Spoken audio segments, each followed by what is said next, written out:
discussion and acknowledgement. Yes, thank you very much. And again, for the record, my name is Trisha Floyd. I'm a manager with Clifton Larson Allen. And this is I believe you all have a copy of the report. It's about an 8-page report. I don't. Oh, no? No, it is. We're at it on page. It's with your continuum draw. Look in the packet with your continuum draw. This is? It's in with your continuum. I didn't use that. Where's my Small paper? one.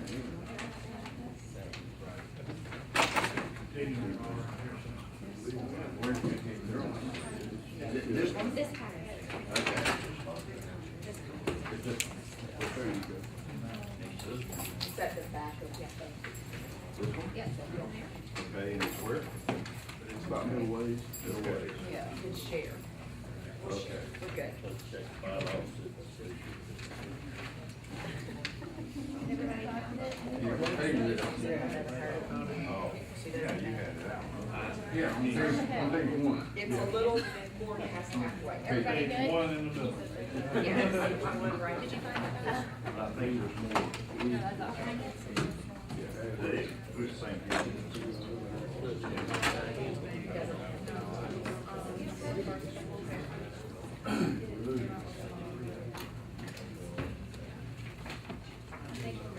All right, thank you very much. Sorry about that. The Hardy County IDA had contracted with Clifton Larson Allen to perform an agreed-upon procedures. This is a form of compliance. I guess it could be similar to an audit. It's not actually termed in audit terms. It's termed as an agreed-upon procedures. And we do not issue an opinion, but what we do is we take whatever it is that you want us to do and we test it for compliance in several different areas.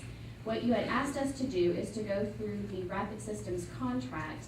Of course, that was the money that was provided from the EDA, the $2 million that was awarded back in 2009, to test it against the contract specifications that were entered into with the IDA and with the Rapid Systems company. So we have gone through several different areas according to the contract and matched it up and then tested for compliance in those areas.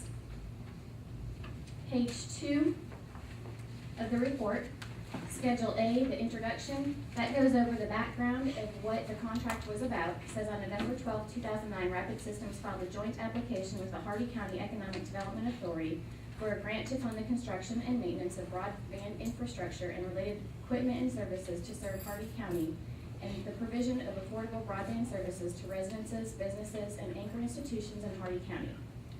So that is what we have tested against, and we have several different areas, like I said. The middle of the page starts procedures and findings. We have a financial area, and a couple pages back, we have a deliverables area. Within each of those sections, there are several areas too. So I do want to go over, there's about 10 in total. I do want to go over each of the areas specifically as to what was in the contract, what we did to test it, and the results of the test. So towards the bottom of page 2 is the first section. We're going to start with the financial section. Again, there are 4 areas within the financial section. The first area was to verify the cost of the project is $4 million. $2 million was paid by the grant funds, and $2 million was invested by Rapid Systems, and that had to be either in equipment, services, in kind, or cash. We tested a minimum, according to the contract, a minimum of 25% of the reimbursement requests made by Rapid Systems. They submitted statement of works, and they submitted 12 of those for a total of $1.9 million. We have looked through those. We actually tested 43% of those statement of work requests, and that totaled $861,000, and we verified that the amount that they had submitted for request was actually incurred and had invoices to support it. There were 2 invoices, you'll notice towards the bottom of the page of the results. There were 2 invoices which were less than 0.2%, which totaled approximately $1,500, that were not able to be located. Again, out of the $861,000 worth of invoices that we looked at, which was 43% of the total amount that was submitted back to Rapid Systems from reimbursement requests, $1,500 was unaccounted for. So, and please stop me at any time if you have questions throughout the presentation. The next part was part B, which is on the top of page 3. Then we also tested to make sure that Rapid Systems had $2 million worth of a commitment into the project as well. You'll notice there's a table from Rapid's investment. This was provided by management. There's a direct column, and there's an indirect column, and then a total column. The total investment by Rapid Systems was $6.3 million. Of that total, the direct amount was $2.4 million. So we didn't look at the indirect allocation since the direct amount was already over and exceeded what the contract requirements were. Of the direct amount, we looked at approximately 31% of those expenditures to verify that they were actually incurred and that they were proper expenditures. So they were in compliance with that. Okay. Sure. On the top of that page, it says a 7% markup for this project. Was that part of the agreement? Yes. That was in the agreement that there would be a 7% markup? Bill, would you like to elaborate? Yes. It was? Yes. Okay. And there was some discrepancies, but at the end of the day, when it balanced out, I think it's cited in here. Give me a moment and I'll find that. If you have another question. No, yeah, I know another one, but if you say it's in there, then that's fine with me.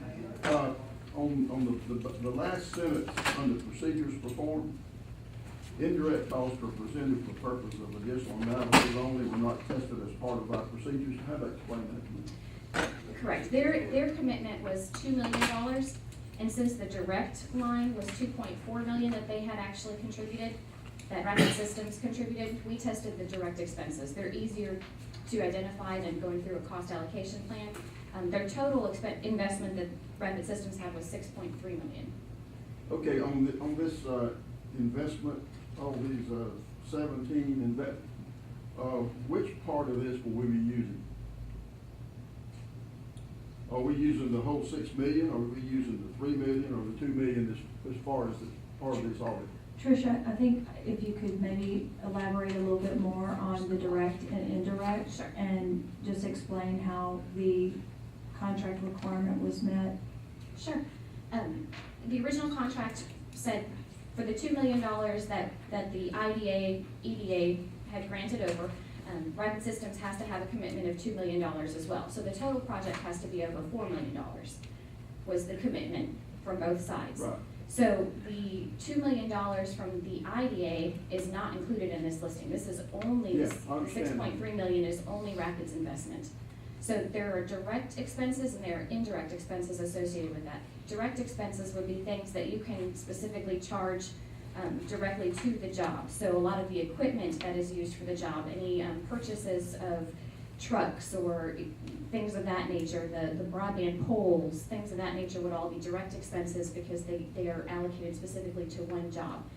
Salaries, you can see there's 1.1 million in salaries, and those are direct salaries that were allocated specifically to that job where people were out there working just on this specific engagement.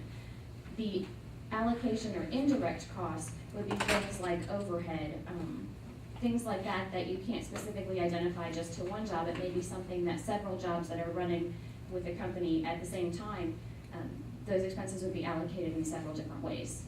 Okay. So the direct expense is what we focused on since their commitment requirement, the minimum was $2 million, and we already had 2.4 with the direct. Okay. Does that clarify? Yeah. Any other questions there? Okay. Donald, as to your answer, I have the detail on the difference. There were some discrepancies and they occurred because of volume discount purchases, but at the end of the day, it inured to Rapid's benefit in that they actually didn't receive a full 7% markup as to the contract. As long as it's in there, I'm fine. Then on page 4, moves into the next requirement. In the middle of the page, review the annual compliance certificate that was filed within 45 days of each year end. The results of that was that this was not filed. However, both management from the IDA and Rapid Systems acknowledged that they were present for the board meetings and gave presentations and updates on several different dates there, ranging from January 12th, 2010 through December 11th, 2012.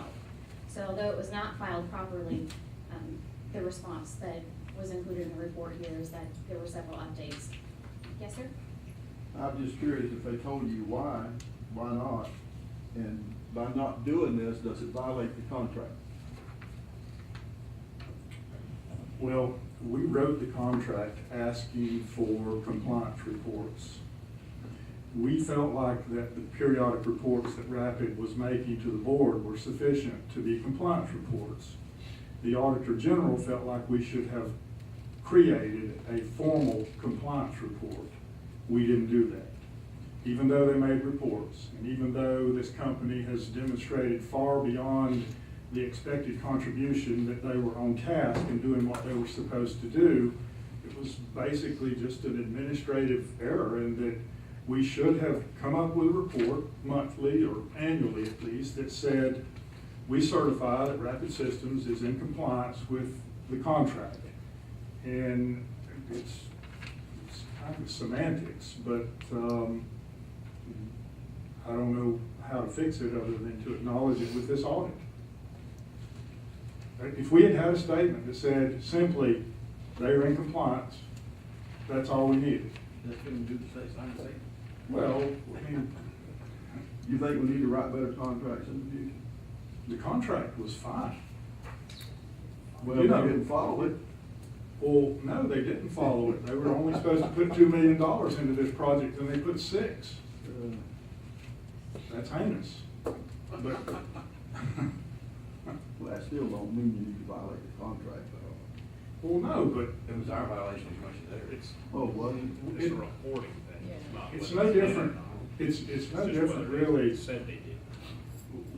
We didn't know we were gonna have an operational audit. It would not have been revealed other than an operational audit, and it's just one of those things that auditors point out, and we could have easily fixed it had we known to fix it.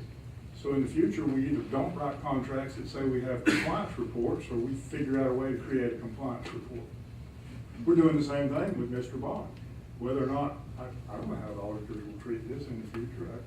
Everyone sits here, we listen to the reports. They are very extensive. We are doing everything we can to follow the detail in the contract.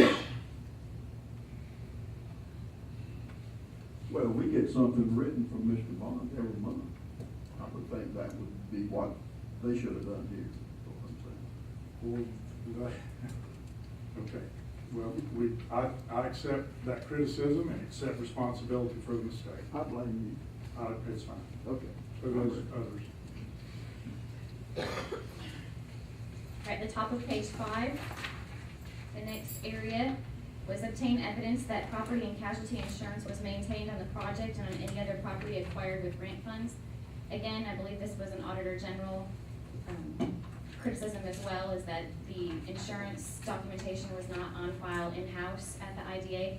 However, upon further review, when we were over at Rapid Systems, they did have, they were fully compliant. There were proper liability insurance and automobile insurance, umbrella insurance, and et cetera, in all of the areas that they were required to have.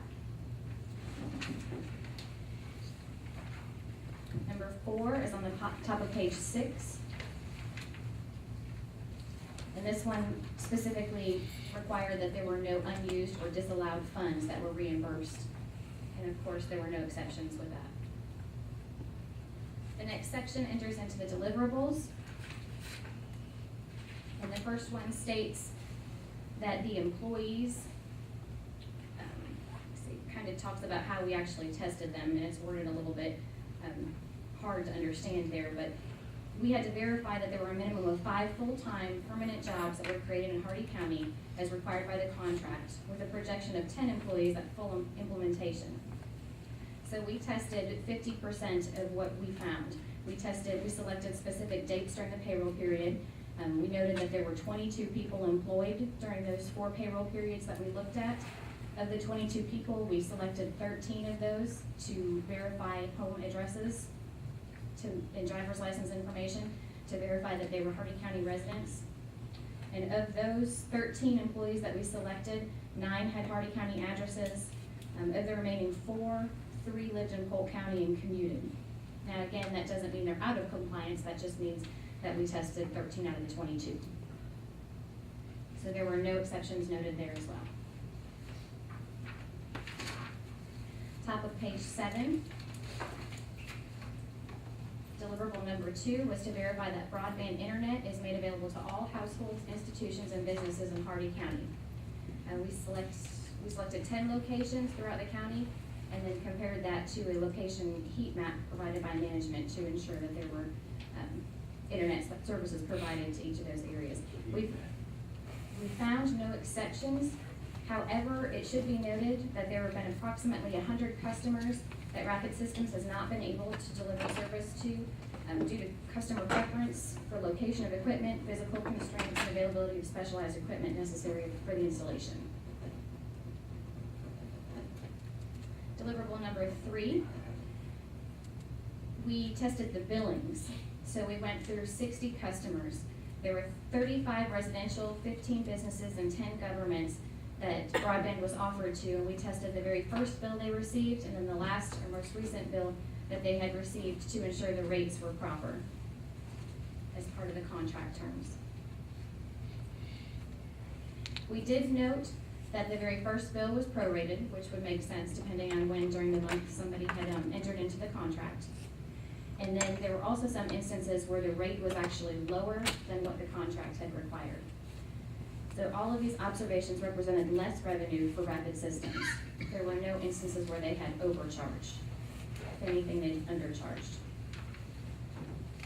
Number 4, obtain a list of the installations and verify that no installation fee was charged for the first 2,500 customers.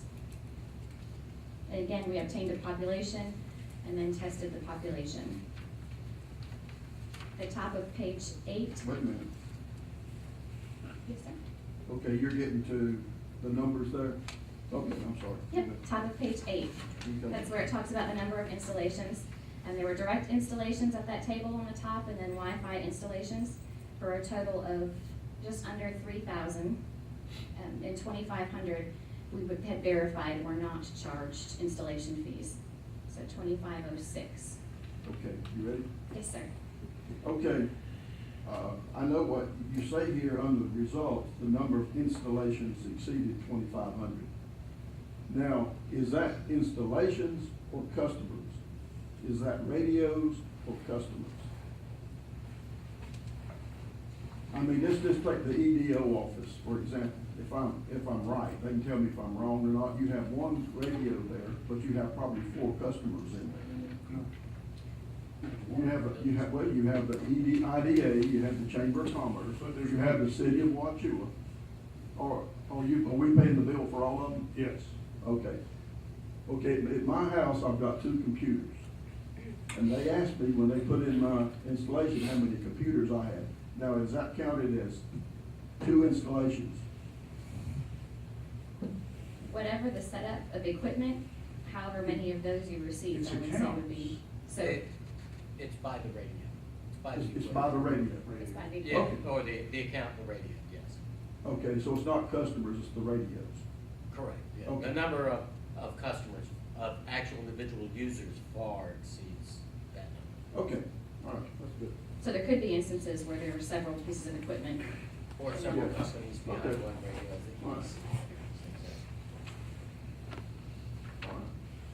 Fine with that. All right, deliverable number 5. Review the billing information to determine that broadband internet is available to all government law enforcement emergency response agencies. And we found no exceptions with that. And the last element of the contract that we reviewed was the billing information and first and last reimbursement information documentation to determine Rapid Systems substantially completed construction of the project within 3 years of the contract date. And that has been met based on the time frame specified in the agreement. And I'll also state that this agreed upon procedures as part of the closeout process to complete the contract with Rapid Systems as well. This was one of the compliance requirements to have us come look at everything. Do you agree everything was fulfilled? Except for the notes that we had specifically expressed, yes, which are marked in this contract as exceptions, yes. Yes, sir? I need to make a statement, please. I'm a residential customer, and I had HughesNet for many, many years because we didn't have DSL. We had a noisy phone line. And one thing that has to be understood with HughesNet, the satellite is 26,000 miles up in outer space. So by the time you go up, down to their server, down, up, down, your hair turns green. Rapid Systems came in, it was like a godsend. I live in the swamp. John Roy taught me how to say swamp. Lord,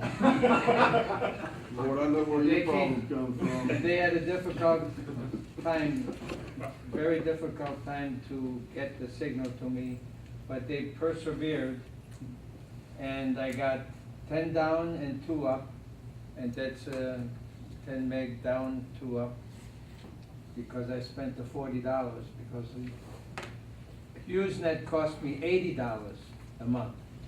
So now for half the cost, anyhow, we've had good service all along, and as an individual now, I'm not talking about any of the other stuff, but I'm very satisfied with what was provided. It has been and continues to be provided. And also the technical assistance is like instant.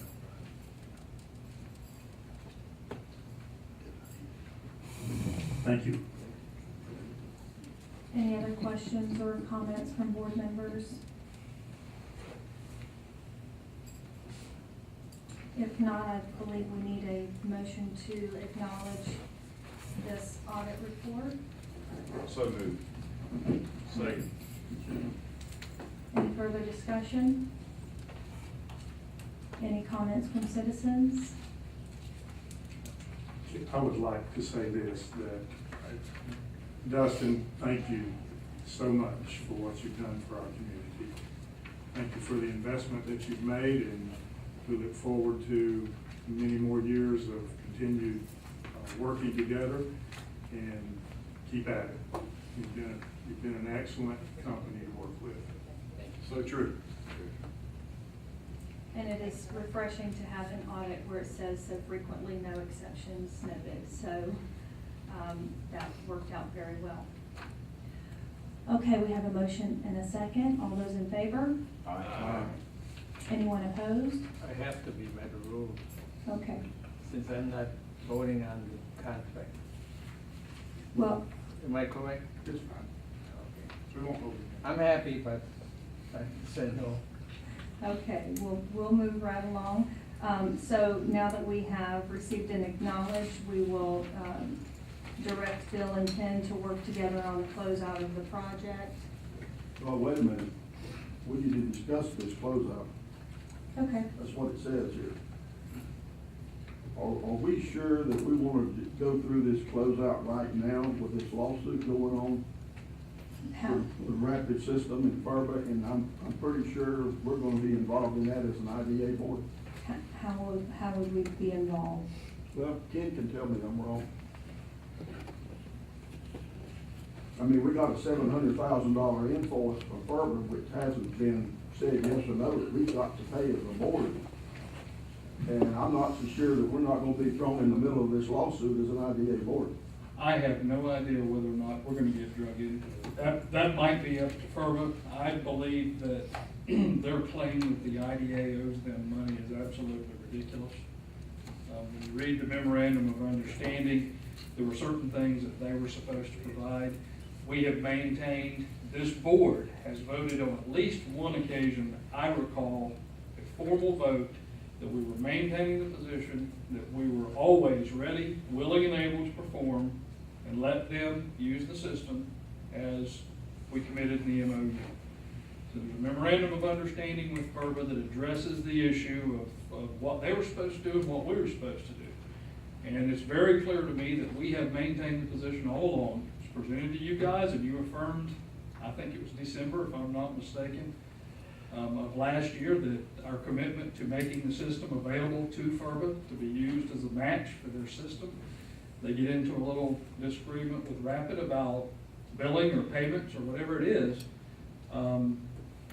We have maintained all along our willingness to do that. so to make the system available. So I'm not concerned about the merits of it, Donald, but may we get drug into it? We might, but we also have a contractual commitment to Rapid. I'm in the business of keeping us in compliance with our agreements. So all along, we have maintained steadfastly with FERBA.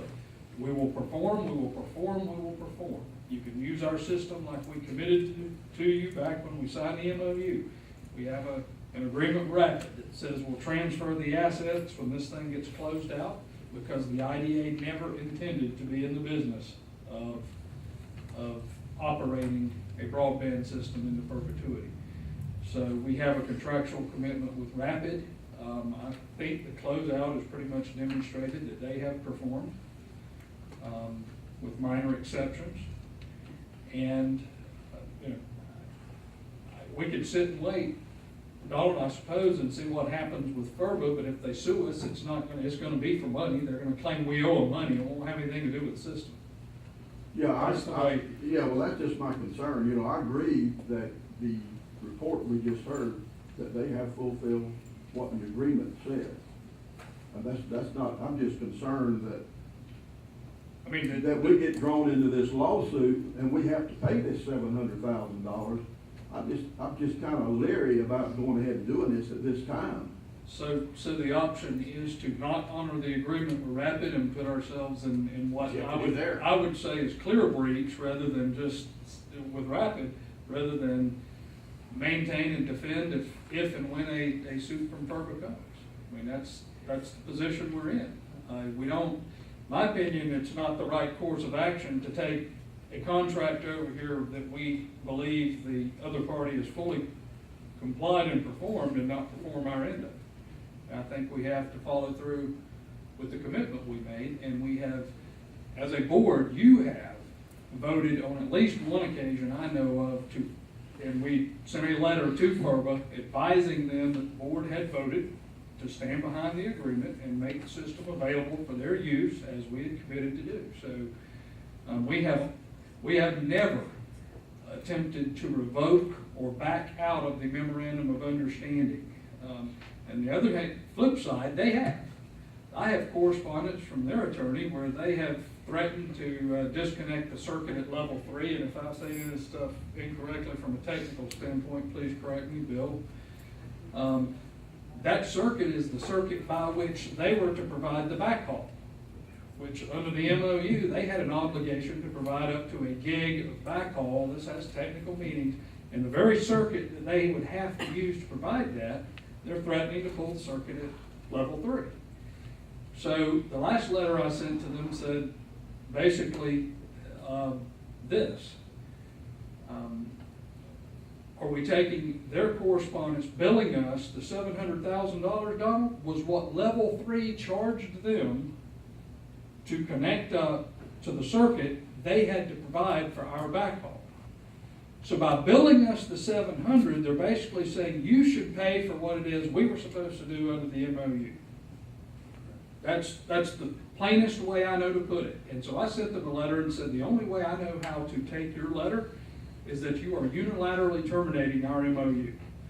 You're breaching. On your end of it, you were supposed to pay the $700,000 to pay for the circuit that met the backhaul, and now you're billing us for it. You're backing out of the MOU and billing us for what you spent to do your side of it. And I just got a letter this morning. I emailed it to Bill, another letter from them, you know. It doesn't really say much. It's about the $700,000 again, but it's basically threatening, saying that we're the ones backing out because we've said they couldn't use our system. We've never said that. Challenged them to show an email, challenged them to show a letter, and our official board action in this room at this table absolutely contradicts what they've set forth in that letter. So my recommendation is to proceed as we're contractually obligated to with Rapid, so we don't create a second set of circumstances over there with them. We do what we're supposed to do, and we defend what we have to with FERC. Okay. I'd like to add a little to that too. For those who may, over time, this project's been going on almost 4 years. We had initiated our broadband project in Hardee County just prior to the beginning of the federal program. And they came to us and asked us if we would stand down, stop our program, that they wanted us to participate. And I told them that we certainly did not want to preclude or prevent them from being able to move forward with their federal grant application. And so at the end of the day, we negotiated a memorandum of understanding where the Hardee County broadband system would be used as a match for the federal stimulus grant money. And the federal government has looked at our system. They believe our system is superior to probably anything that was going to be built in FERBA, simply because our system not only is a middle mile system, it is a last mile system. It has a company that is actually providing broadband services to the individual customers in the community. So we agreed through this memorandum of understanding and also asked Rapid Systems to sign a memorandum of understanding that we would participate, allowing them to use our grant match. As a result of the memorandum of understanding, they had agreed to be able to utilize our system. We have not precluded them from utilizing our system. And in exchange for that, Rapid would be the engineer and the operator of the system, which we were good for because the last time I checked, we are about fostering and promoting the economic development of Hardee County. And as it progressed through the years, FERBA decided that they did not want to be affiliated or associated any longer with Rapid Systems. I do not know why. I have followed all the communications, but that is entirely their prerogative. But we have never taken back any of the conditions of our memorandum of understanding. Our citizens have a broadband program. It is intact, it is functioning, and it will be years before those other counties get to the level that we are at. So if we're going to focus on Hardee County and focus on the people that we're supposed to serve, I would recommend that you strongly consider moving forward with the conditions of the agreement and being honorable there, without regard for whatever is going on with FERBA. It's only just begun. It's going to be a mess for us over with. Not necessarily with us, but the entire situation. I'll just say, because I've been involved through the whole stage of this, and I greatly appreciate Rapid Systems' fulfillment of their obligation. They, to my knowledge, have done everything they said they would do. The unfortunate thing is that in our belief that we could help another community and another entity, we agreed to be involved with FERBA. That's the error on our part. But it was in a spirit of helping other people. And for FERBA now to come back and try to sue us or get money from us, I think that's the most dishonorable thing I've ever heard of.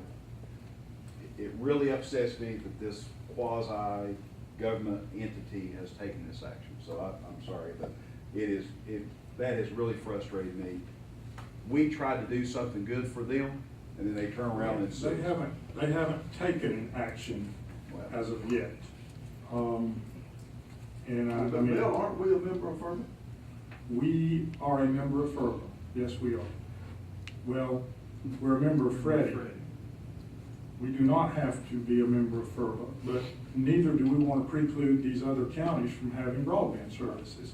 And we've done nothing. There are no actions attributable to the Hardee County IDA or its system that has precluded them.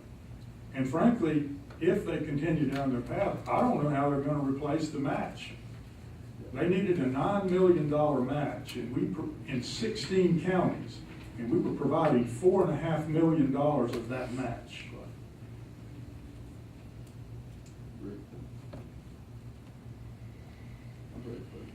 And to add to that, to make it even a little more egregious, because they had so much money laying around on them, that $700,000 they prepaid, if I'm not mistaken, a 5-year agreement with Level 3, something that they could have paid on a monthly basis as the project developed.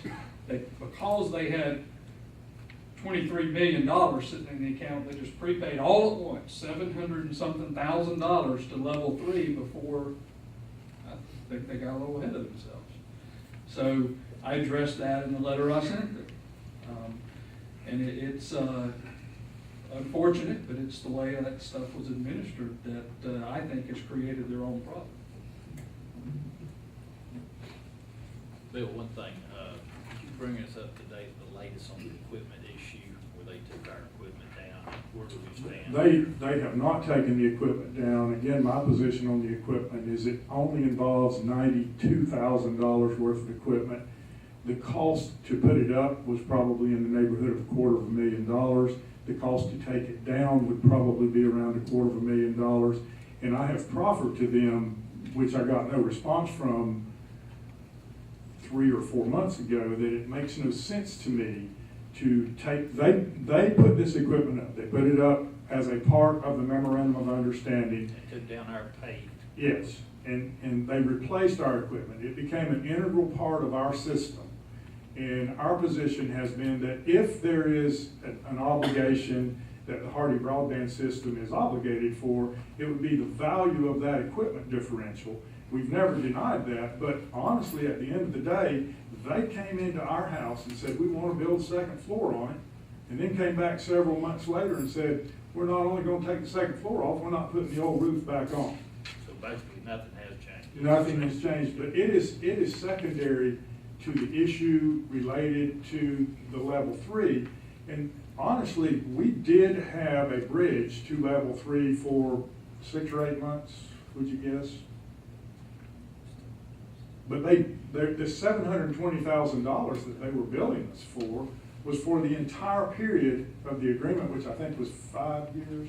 They used the pipe to level 3. It wasn't just used for Hardin County. It was used for Secret Workforce. It was used for FERBA as well.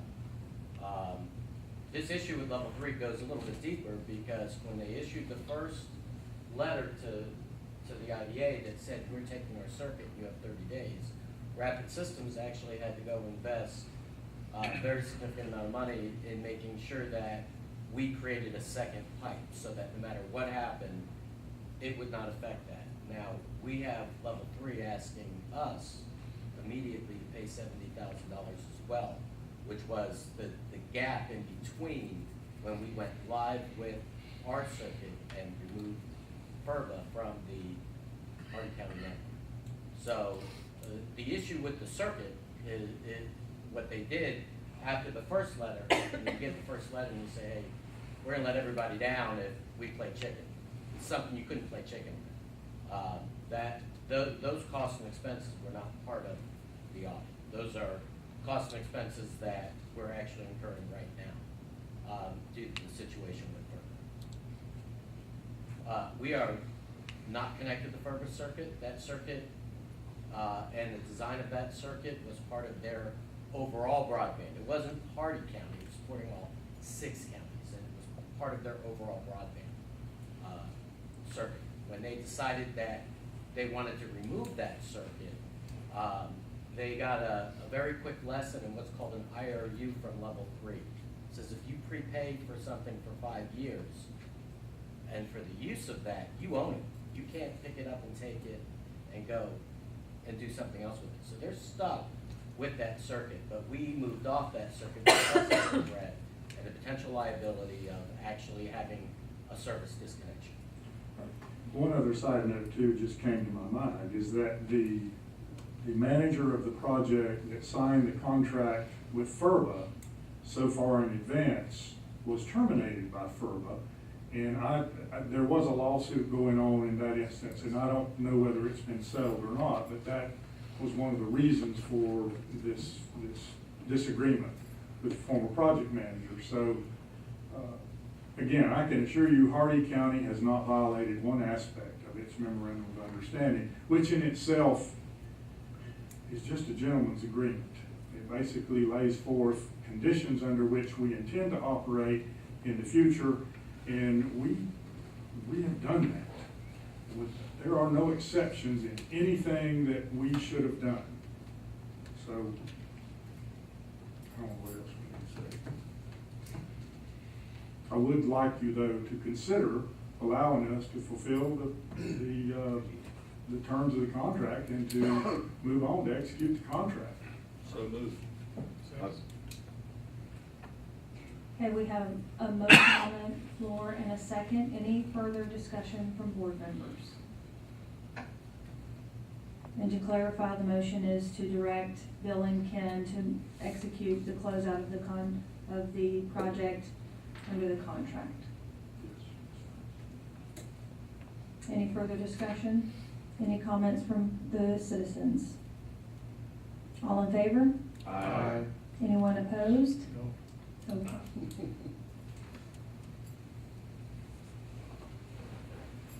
Very good. Bill? The authorization. Bring the ratifies baby for such decision.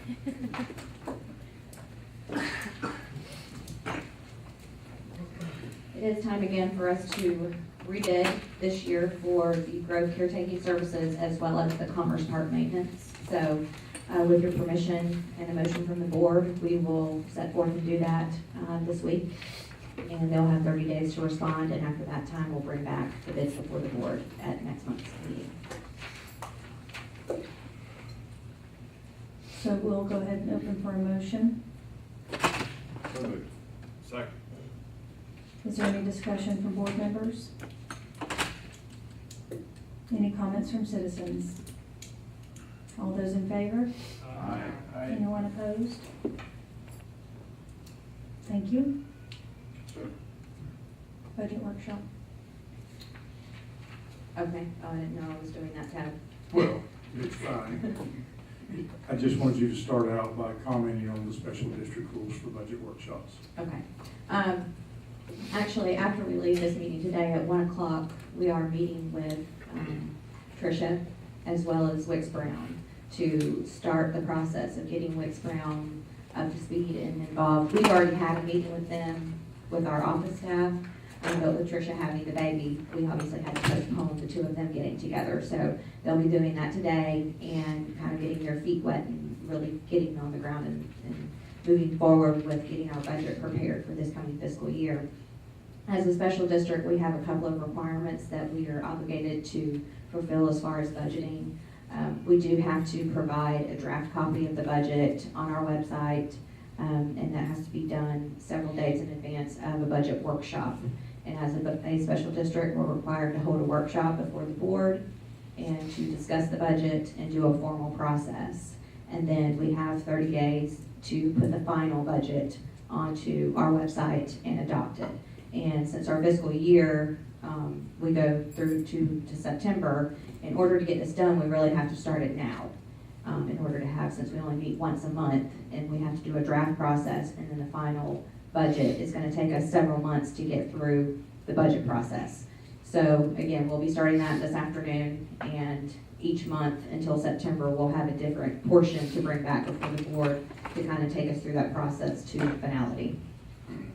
And my preference would be to have a specific budget workshop, mainly because I feel that even the membership of this board needs to gain a better understanding of the Mosaic Agreement, of the grants that we have obtained from the Economic Development Authority, and the operating monies that we have as a result of the Commerce Park. And I would like to have a separate budget workshop, if possible, with you, in the next 2 to 3 weeks. So we can, if you're amenable to doing that, we will start selecting some dates and find out, what is the most appropriate time to do it. I don't think it should take more than 2 hours, but with certain questions, it could. It'll basically be up to you. You have to advertise. Yes. Can we put in a pay raise? Yes. Double. So, if you're amenable, we will try to work in a budget workshop in the next 2 to 3 weeks, prior to the next meeting. Okay. Sarah and Christie.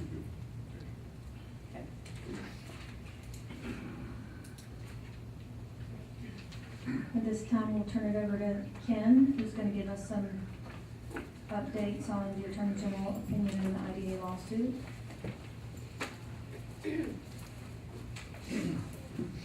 The lawsuit against the IDA, the public records lawsuit, there was a hearing last week.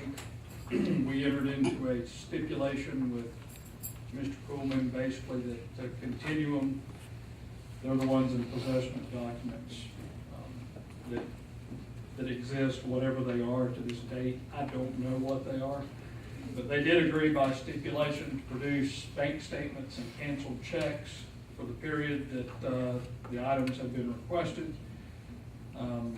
We agreed Mr. Lambert's deposition would proceed. We'll get that scheduled, and then we'll come back for a final hearing to determine what of the records requested were in fact public records. So stay tuned. It's not over, but it is moving along. As you all probably know, last week we received the response from the Attorney General, Attorney General's opinion that we had requested.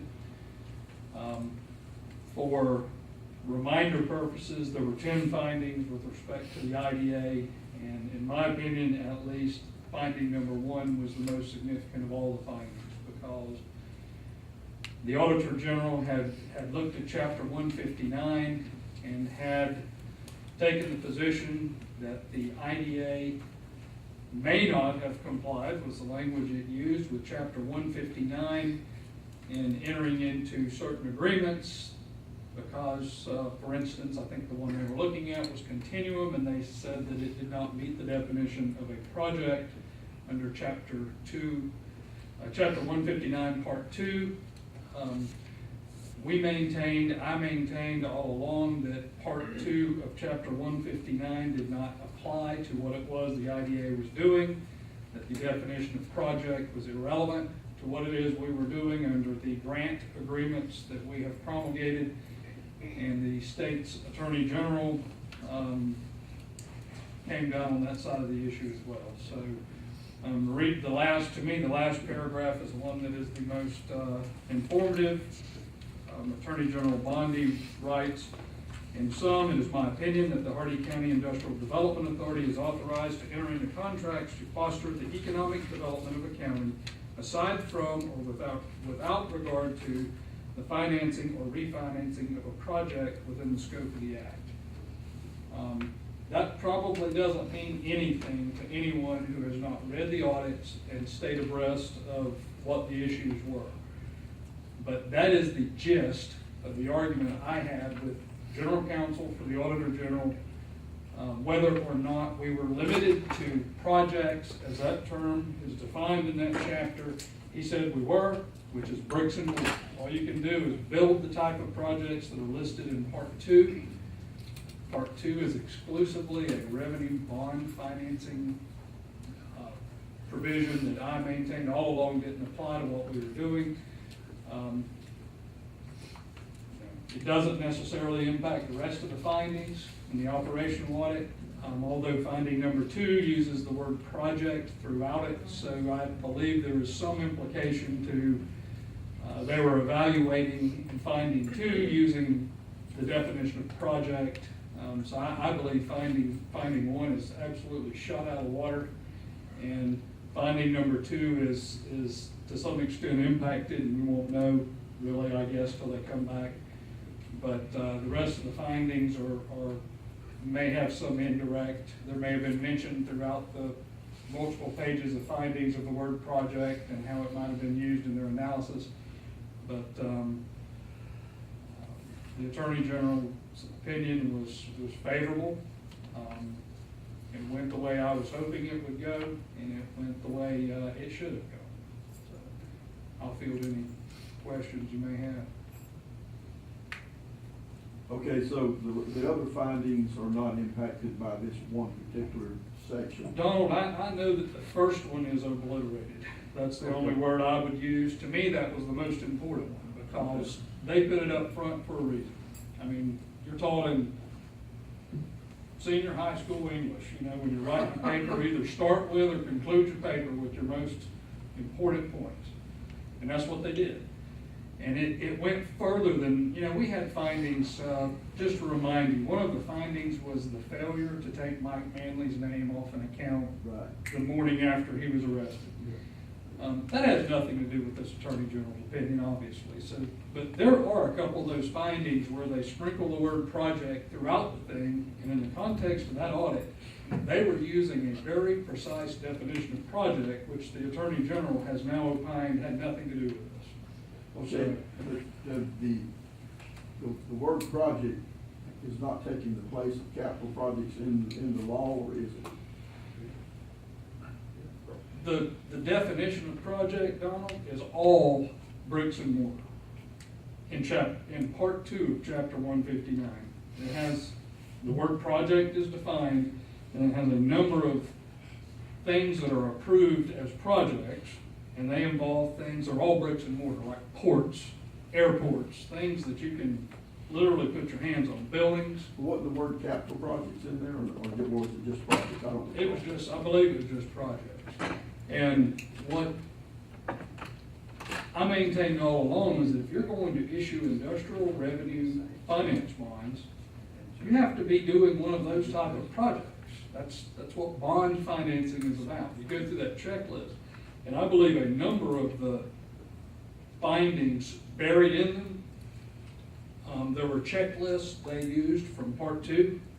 In other words, if they were auditing a bond issue, they would expect to see certain things under the statute in bills filed. They would expect to see evidence of the ability to repay. They would expect to see, well, these aren't loans, these are grants.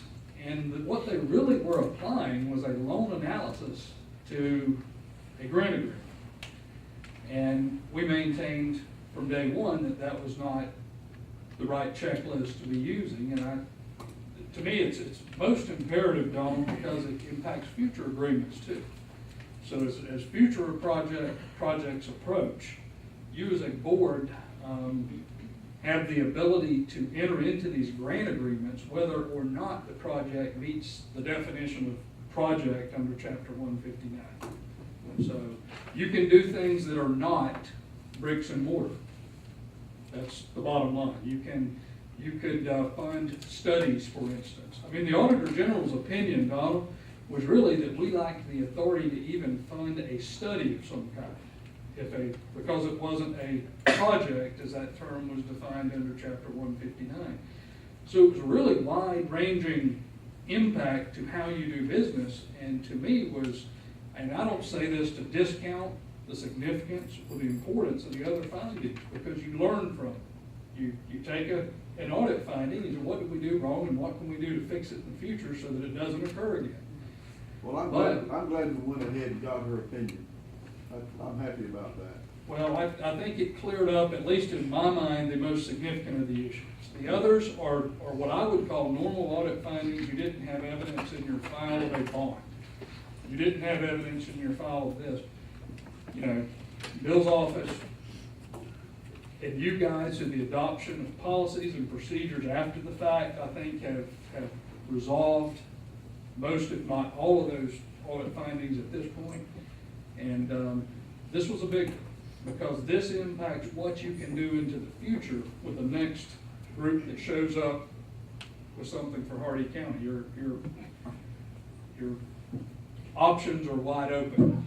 The Auditor General was trying to narrow us down to projects as that term is defined. So, Can I make a couple of comments?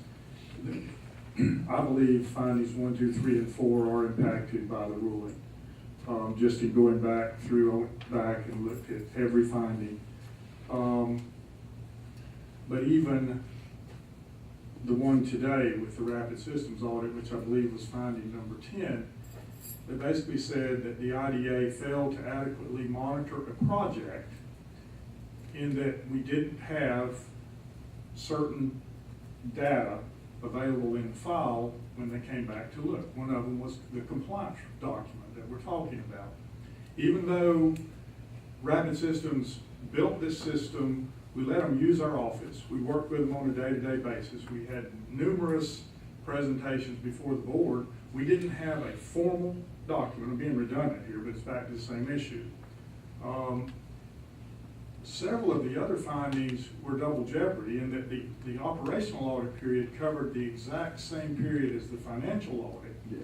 And those were resolved when we fixed the financial audit. And the Auditor General acknowledged that you're gonna have to go back through measure with these findings again, even though you have fixed them in the ensuing time period from the time the audit was over. So it is what it is. I also remind each of you again that we were never charged with the financial aspects of running the IDA until Mr. Manley was arrested. And we took that on. And we took it on at the same time that the audit started. And I don't look back, I don't point fingers.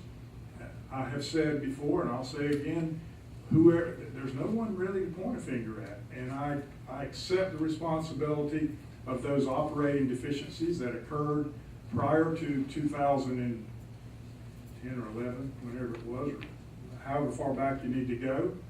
And I think today we have almost, I don't know that we have any deficiencies, but as we become more complex in our operation, we're finding that a need to add and adapt and adopt different policies. And as we recognize them, we'll bring them to you. And if we go through an audit before we recognize something, it's going to be cited in an audit.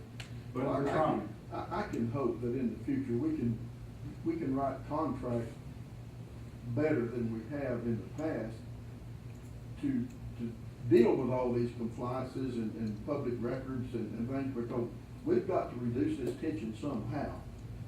And maybe on our part, we can maybe write a better contract or put more checks and balances in it or something that maybe we can, stop some of it.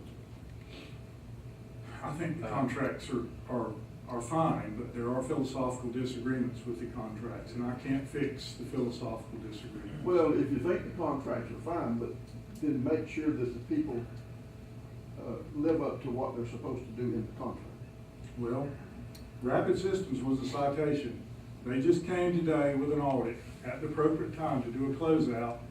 And again, rather than them doing exactly what they were supposed to do, they went far above and beyond. Had we had this documentation in file at the time of the operational audit, there would have been no citation, but it wasn't the time for it. May I say something? Sure. Been banking on Saturday, started my 44th year in banking. Good God. Yeah, I was a young guy back then. Donald, we get audits at least once a year, sometimes 3 and 4. Every audit has something in it that needs to be corrected. I have never been one that was perfectly clean and said the teller didn't put the debit in the credit box or the credit in the debit box. There's always some item to be corrected, and that's what this was all about. Well, Laurie. Congratulations, Ken. I don't know, I said to you earlier, I don't know why we have an attorney that's smarter than the Auditor General. Let me finish, please. May not is only 50%. You may very well have complied. So I am pleased because you particularly have been taking some insults from some elected officials in Hardy County, and they're not here today to hear this rebuttal. And I appreciate your efforts and what you're doing for us. Well, I appreciate it, Lauren, but I have likened it, to me, it wasn't difficult. Part of what I did from day one with you guys was hand out copies of 3 statutes and say, you don't have to be an attorney to read this. Just, I want you to read it. It's that simple. And I believe that the Attorney General opinion in one paragraph talking about the use of the word purpose twice just kind of echoed something I'd said at one of the meetings on the record. It wasn't hard. That was what was the most difficult to understand. The most perplexing part of the whole thing was that it wasn't hard to understand, to read the statute. And I argued with their lawyer, and I argued with their lawyer, and I argued with their lawyer, like beating my head against a post. And when I had the conversation with him, I likened it to a highway patrol officer. I said, you know, if he's the auditor, he's sitting on the side of the road and you're buzzing along there on State Road 62 going 75 miles an hour. And he pulls you over on the side of the road and you say, okay, officer, what did I do? And he says, well, you may have been speeding. And you say, okay, well, was I or wasn't I? You may have been speeding. Well, why don't you take a position? If you're confident that I was and you're ready to go to appear in county court, in traffic court, write the citation and say I was. If you're not, let me go on about my business. And that's where we were. When an audit report says you may not have complied, why waste the ink? Either you did or you didn't. And that was the perplexing part of it to me, was that they would not take a position that either we had or we had not. You know, and to me it was, Lori, I appreciate the compliment, but I thought it was simple. It was simple reading, and it was not, there was nothing complex about it. Regardless, to the counselor, I'd say thank you for your work on this and commend you for your work on this. And as a board, express our gratitude to you and publicly recognize the value that you bring to us. Well, thank you. Thank you. I'd like to say that if the Wauchula State Bank has a bad audit, there's not gonna be a bunch of people down there at the front door causing problems. But we're different. We haven't had a bad audit, we've had comments. Well, you know what I'm saying. You know, we need to try to find a way to quell some of this if we can. That's all I'm saying. The Attorney General has made a great stride in that direction. I will find something else. I would all just real quickly sort of echo what Lori said, and I've only been in banking 28 years, so. You're a baby. But while we expect Bill to be perfect, as my directors expect me to be perfect at my bank, because nobody wants audit exceptions. There's not a person alive that wants to have a report that says you did something you shouldn't have done. However, the key to it is we are all humans and we make errors. And it is up to the auditors, that's their job, to find those errors so that we can try to correct them. But I would not ever expect any audit to have zero findings. That's just not, I don't think, humanly possible to have zero findings. No matter what you do, what job you do, you can watch Congress, the C-SPAN, and see that everybody has different opinions, even at that level, where you have people being paid very high salaries to make sure everything's done correctly. So thank you, Bill, for your hard work. Thank you, Ken, for your findings and for your diligence in correcting this situation. And the audit you approved today is the first audit that our staff has really been fully responsible for. And it has, even it has some comments, but they are fairly innocuous. And we will continue to do everything we can to just work for the people of Hardee County. That's what we do, and for this board, and I don't know what else to say to you. Madam Chair, before Ken slips off back to the back of the room, if he would explain to everyone the conversation that we had at the BOCC meeting Thursday, and it will be agended. We're talking about some getting an attorney. If you would kind of elaborate so everybody knows what's going on, Okay. what the conversation will be about. Sure, absolutely.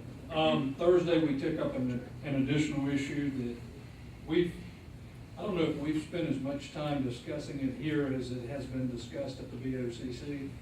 For those of you that follow it, there is an issue about Chapter 159 and the IDA. It's a very specific set of statutes specific to the IDA, and then there also exists under Florida law Chapter 189, which is the special district chapter.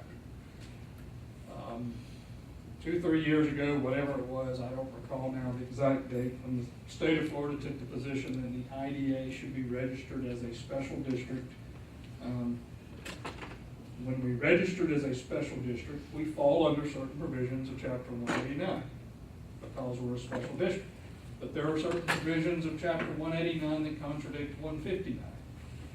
The most glaring of which is the standard for removal. The Chapter 159 says the Board of County Commissioners can remove any one of you for cause. It doesn't actually use the word cause, but it uses malfeasance, misfeasance, and willful neglect of duty, I believe is the exact language. Chapter 189 says that the Board of County Commissioners can remove members from a special district at will, which is basically no cause required.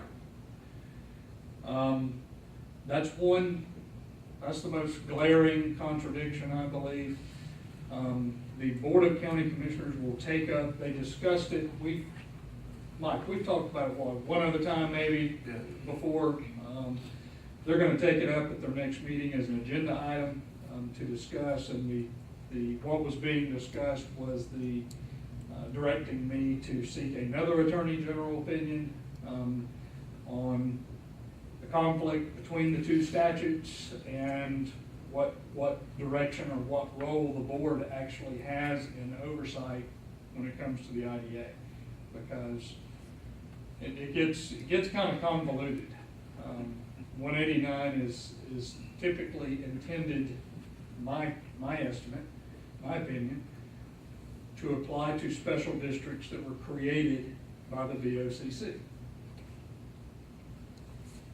For instance, the EDA is an independent special district, and the BOCC has no say whatsoever about their business, or can't remove its members and all that. You know, it's a whole different beast. It's a standalone entity.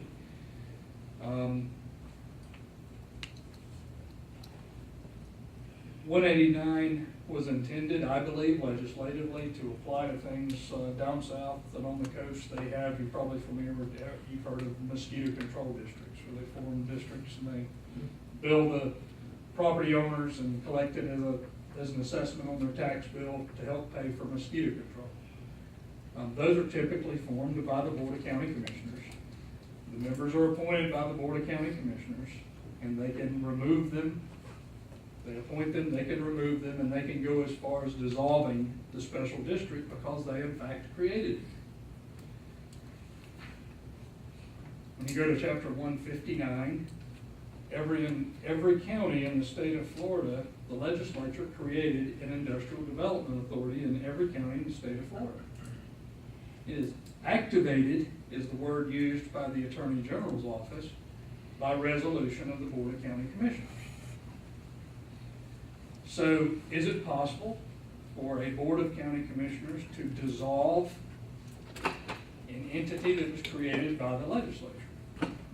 That's one reading you get out of looking at 159 and 189 and the way they interact. And I think this discussion is going to be before the board, and we're going to talk about it a little more as an agenda item.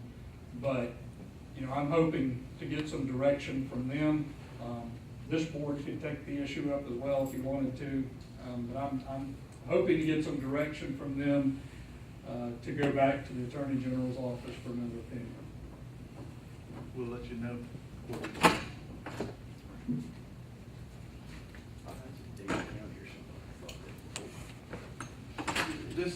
Let me say something. This is Bill and I have had this conversation. Ken and I have had this conversation, but we're very unique. There's not another industrial development authority in the state, maybe even further than that, in a set of situations that this one's in. The funding sources, most IDAs get their funding sources from ad valorem tax or taxes of some description.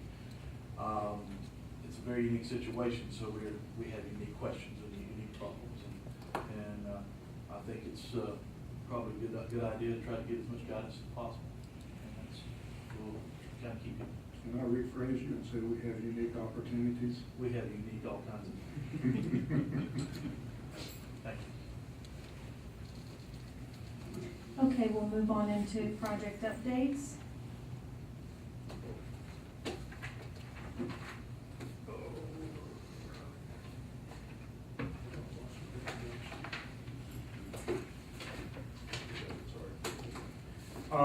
I want to remind the board that the floor can project The EDA grant process has begun. There will be a presentation of those grants that will be, I think, on July 2nd is that date. I hope to have our budget workshop prior to the EDA grant process so that you can begin to understand what our options are relative to our funding and supplementary funding. And we also have to remember that any of these projects that we do, we have to pay for them and then we get reimbursed. So that's one of the reasons that we need to discuss some of these issues during the budget workshop. There is another project that you may hear a little about. We really have not had a lot of direct activity with them. I have met with them, I don't know, over the last 6 or 8 months several times. The project is called Syncell, and they basically are similar to where bionitrogen converts biomass to syngas and then to urea. Syncell basically converts biomass to various types of transportation fuels, especially diesel.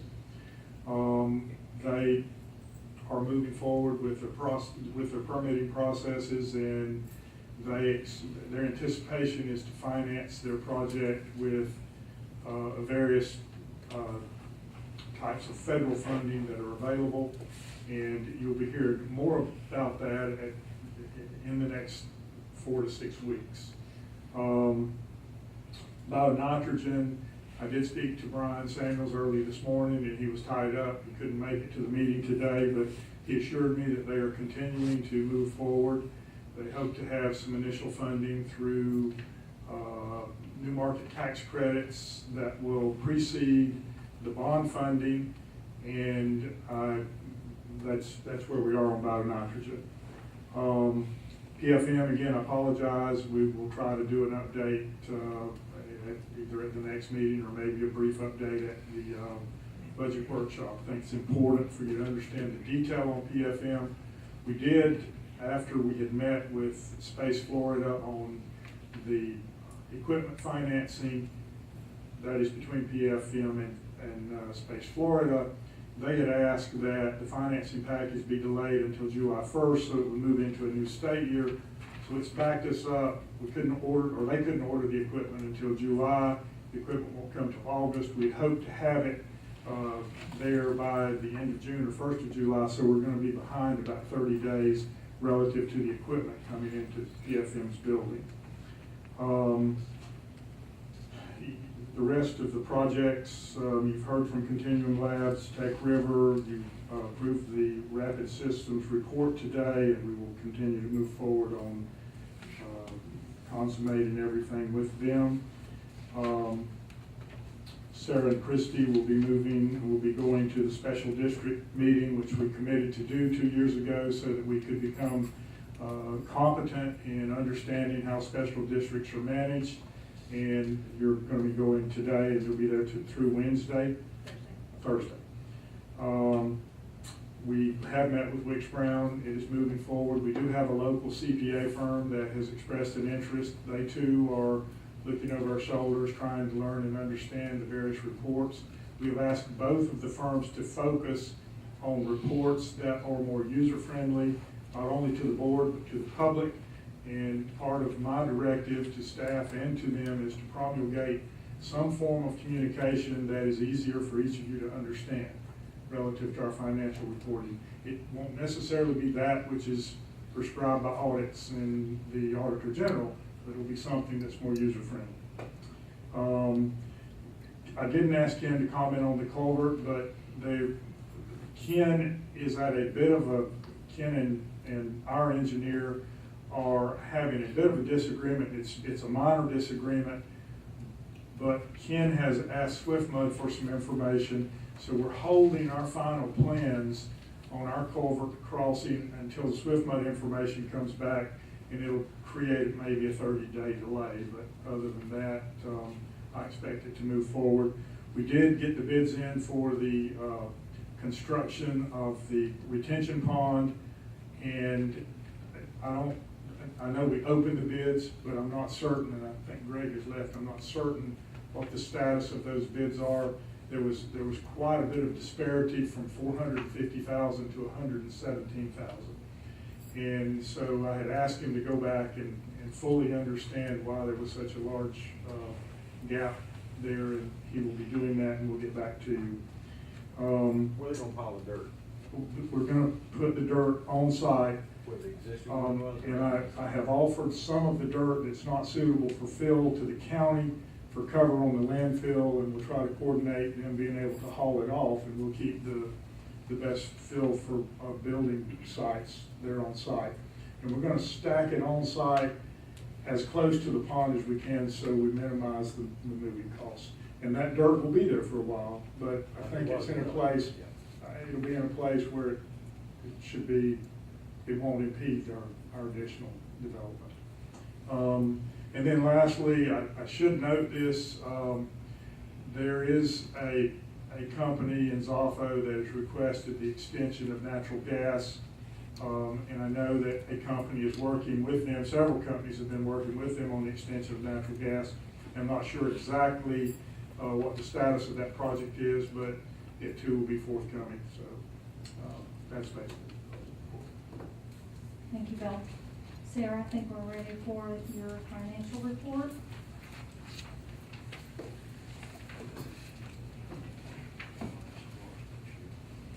All right, page 1 is the balance sheet for the EDC. As of May 31st, there was $14,532.16 in the bank. If you flip over to page 2, we'll get into the detail of that. You can see we took in $2,000 in rent for the month, and then listed below our expenses. It was a pretty normal month. There was not anything unusual. Our expenses totaled $22,184.97 for the month. And then beyond that is your general ledger, payroll summary, and your very last page, which is page 11, is the reconciliation detail. And you can note from that page that everything did reconcile for the month. And that's on the EDC side. Now, when you go to page 12 and 13, those are the March and April profit and loss sheets that we need to amend from the March and April meeting. If you'll remember, we had a double booking going on with Continuum's draws. So when we were doing the reports, it was showing up twice because we take it out of the special revenue fund to put it into the general fund in order to cut the check. And a glitch in QuickBooks was doing a debit twice. So we have gone back and corrected that. So page 12 and 13, when we do our motion to approve the financials, we need to also include that we are amending the March and April profit and loss statements for the Industrial Development Authority to show the change of the double booking. If you go over to page 14, that starts the IDA financials and your balance sheet. I want to get into the actual detail of that though on page 15. If you'll look down under the expenses, just some items to note. Under professional fees and studies, there is $8,700 that was submitted to USF, and that is for their matrix study that we are conducting with them right now. That's ongoing, so that was our first payment to them. And then right below that, under professional fees and contractors, that $88,000, all of that was either to Half Acre for PFM construction or Tech River construction. So those were pay apps that were paid out to Half Acre. What's the rental income of $11,000? The rental income consists of the 2 rental houses that we have out on the property, the undeveloped property that the IDA has. Where the grove is, there are 2 houses that are located, and we collect income off of that for rent. And Keyflex. And then also Keyflex is included in that too, yes. Their building. Their rent consists of about $8,000 a month, so. The other, under permit fees for Mosaic, that category, $7,252.55, those are permitting fees that we incurred for PFM, going through the construction process. Other than that, there was not anything unusual about the expenses. Continuum's draw is detailed out in this as well. And then beyond that, you get into the profit and loss by class and the general ledger. So if you have any questions, I will answer those, and if not,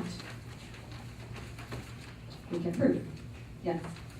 On Tech River, the overhead, and seems like we pay the light bill also, is that correct? And the telephone bill? Yes. Where do those funds come from to pay that? First off, I see the CenturyLink bill, you're talking about the phone bill, it's an actual security line that goes to the security system. So we're not paying their phone bill, it's actually a security line that's run for the entire security system throughout the building. So we're paying that, and we do pay the electric bill. Okay. We have an overhead, Tech River overhead class set up in the books, and those funds are being paid out of our general revenue right now from the IDA. Does it come out of the Mosaic money? No, it does not. Well, where do we get money from general fund in the IDA? We have rental income that consists of the 2 houses and the building. We also have a grove and leftover money from the sale of lots that the IDA owns. Okay. We have about $2 million in general revenue from the IDA. Okay, and that's where it comes out of. Okay, it's documented that it comes out of there. Yes, you'll see profit and loss by class, as well as all of these. See all these numbers by the expenses? They start with number 5.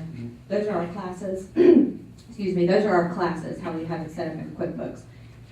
Every different category, like ones might be, I don't know, debits, or 2s might be, deposits.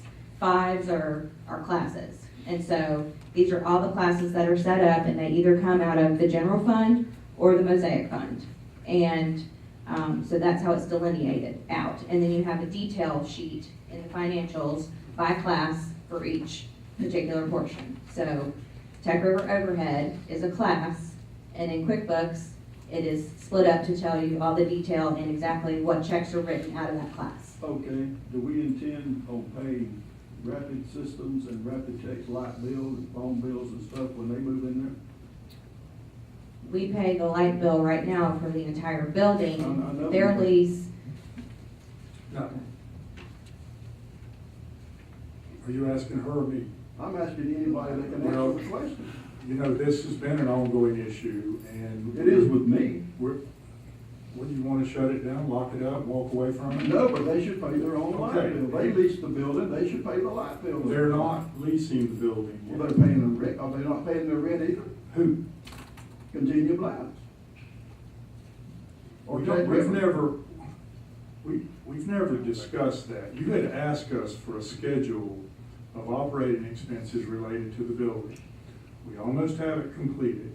It will have every category of generic or general area and specific area when we do the budget workshop. And if you will wait for a couple of weeks, we will give you all that information in detail, and you can take it up at that point in time.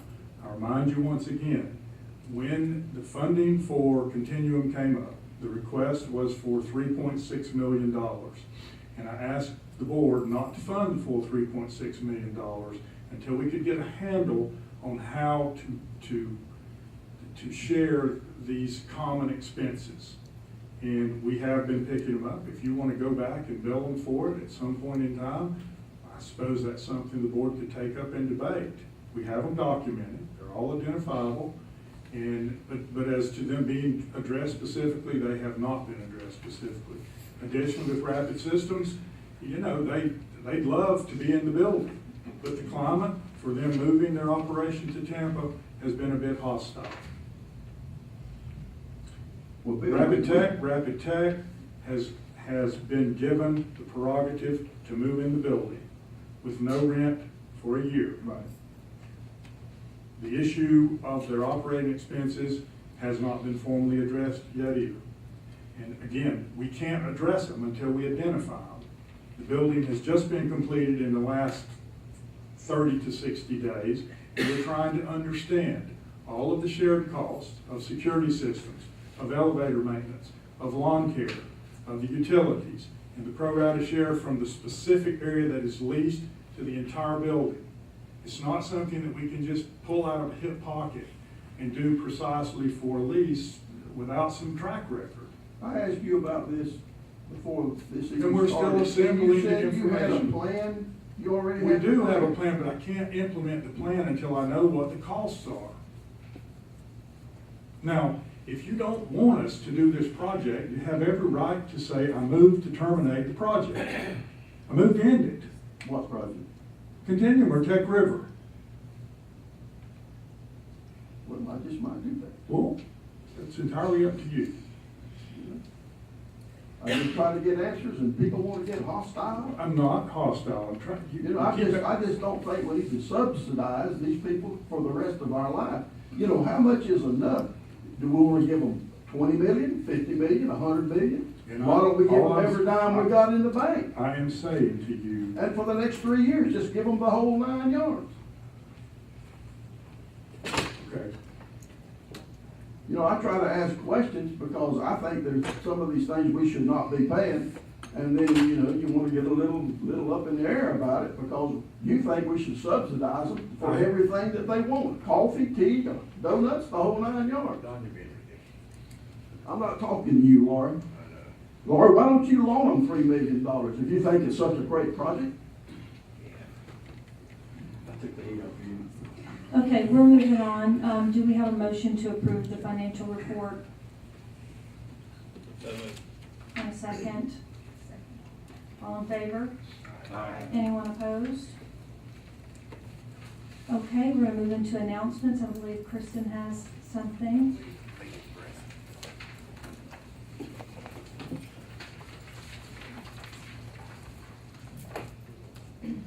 So my goal as a communication coordinator is to educate the public of our ventures and to encourage support. So I also want to do that to the board, keep you up to date on what we're doing in our office. So I made a list of all of the state and national boards that we work with to better ourselves, staff members, and our success as an economic development council.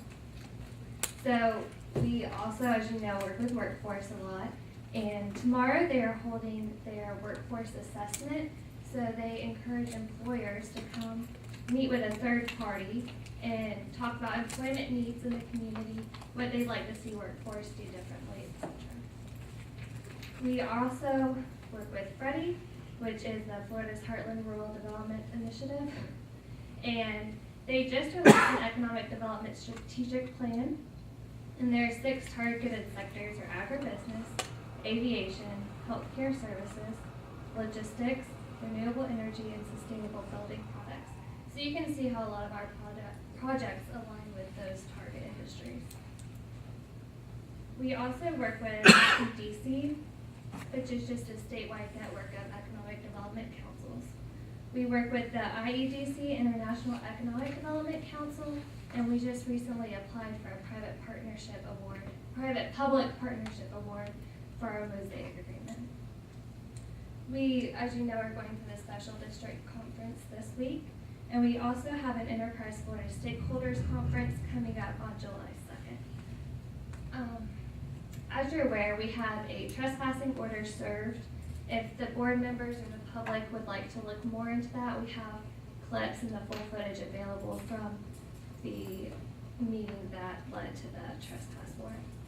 So if there's not any other questions, that's all I have. Any questions for Kristen? Thank you, Kristen. Any other comments from board members? Council?